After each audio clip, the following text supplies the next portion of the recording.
Hello and welcome to PSM Speak. Today is Deepavali in India, the festival of lights. Happy Deepavali to you. In American presidential elections on this 5 November, Mr. Donald Trump, Republican, and Kamala Devi Harris. These are the chief contenders. One from Republican Party, Donald Trump, and Kamala Devi Harris from Democratic Party, Democrat. The main issue, one of the main issues is immigration, as you know. Trump is so vocal and so serious that if he comes into power, he guarantees that there is going to be such a mammoth deportations in the United States, so unprecedented that it never happened at that level. Mass, millions of persons will be deported who are illegally living in the United States. So no more illegal immigrations. He also says that to do this, he is going to use local police, National Guard, and whatnot. He wants to cleanse America of the illegal immigrants.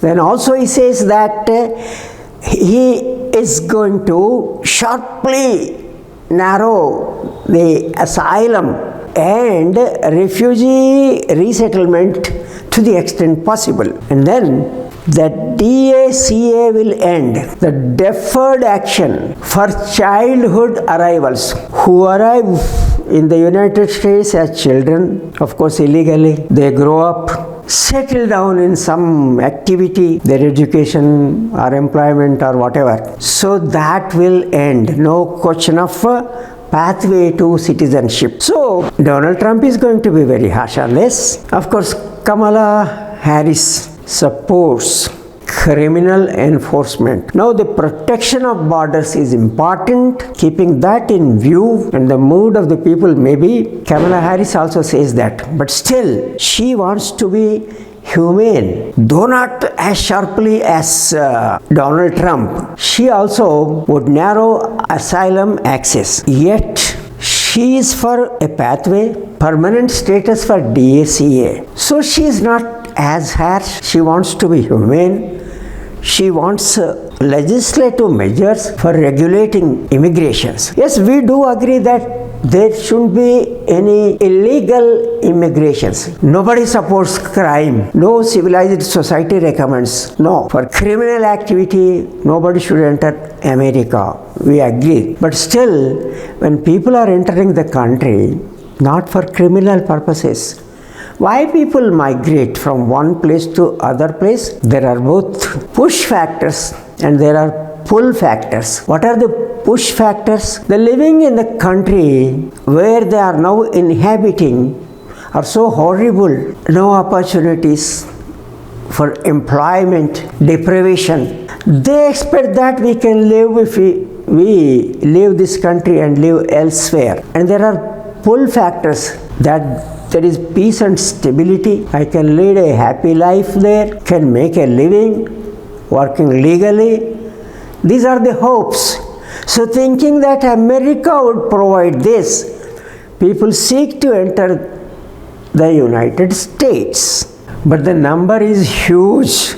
That is one of the reasons. As per the estimates, as of 2022, there are 11 million illegal immigrants living in the United States. So they want to arrest this flow, this illegal flow of people into this country.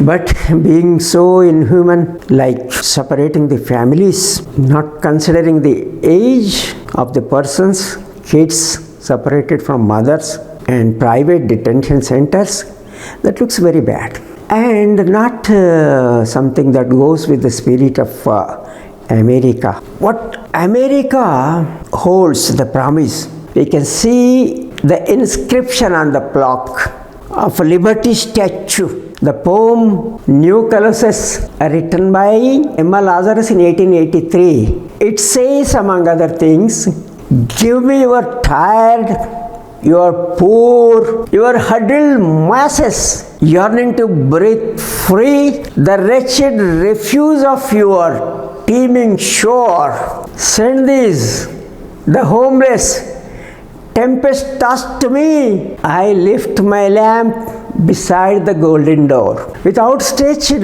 arms, America welcomes the people who are suffering outside the America to come and make a living here. I am here to protect you, to provide you shelter. But what now Donald Trump is guaranteeing us is totally opposite to this spirit.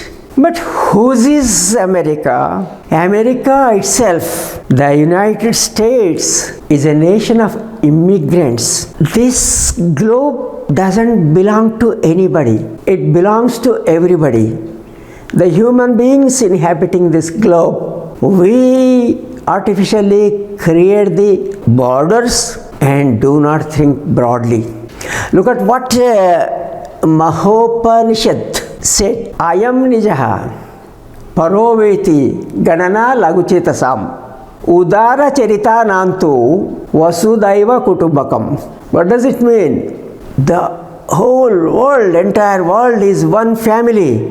We all belong to one family. Who are living in America today? As of 2020, as per the Census of America, 57.8% are white alone, non-Hispanic population, 18.7% Hispanic or Latino, 12.1% the black or African Americans, 11.4% the remaining racial and ethnic groups. This is the composition of the US population, 331.46 million. So majority of them, excepting that 1-2% aborigines, everybody has migrated in the United States.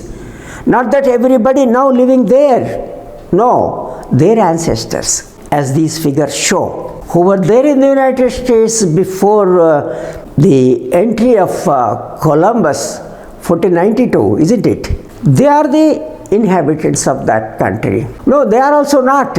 They too might have migrated to America some 30,000 years ago, between 30,000 years and 12,000 years. That's what the researchers say. Whether they have come to America or not, but most of the people who are inhabiting today are the people who have their origin elsewhere, not in America. No, this doesn't mean that borders shouldn't be protected. This doesn't mean that the illegal immigrations should be encouraged, but they should deal with the problem with the human approach. Donald Trump's mother is from Scotland, where from his grandfather, Frederick Trump, come. He came to the United States in 1885 when he was 16 years. From Kallstadt. Where is that village? Palatine, part of Rhineland-Palatine. One of the 16 German states coming under Kingdom of Bavaria. And was he a legal immigrant that time? Technically speaking, no. When he came at that age 16, he did not complete his mandatory military service of 2 years before coming to United States. That's an illegality in itself as per Bavarian law. So he was an illegal immigrant, so to say. Of course, he worked hard. He worked as a barber for 6 years. From very next day he arrived in New York. And after that, he was into several businesses, mainly restaurants, hotels, and he made a lot of money. He became rich. And Kamala Devi Harris, her mother Shamala Gopalan, was born in Madras province of India. And Kamala Harris' father was a Jamaican American, Donald J. Harris. So immigrants. So what I would like to remind those who are so much against immigrations into America comprises the immigrant population. It's a replica for the world. People from all parts of the world live in America. If you go to the United States, you come across all the languages, all the races, all the cultures. It is in real sense Vasudhaiva Kutumbakam, so to say. So the focus area should have been different.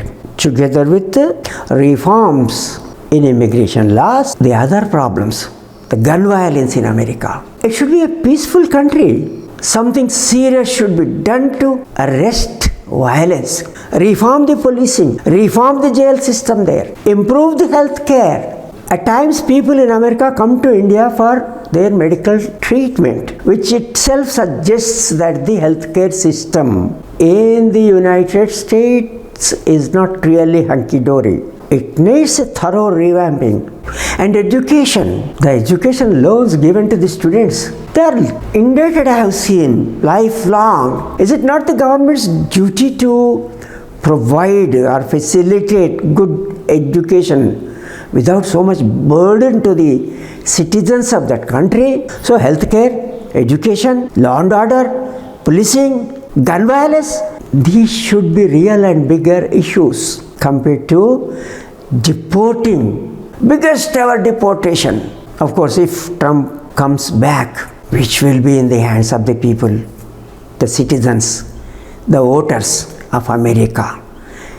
They will decide themselves what is good for them, what is not.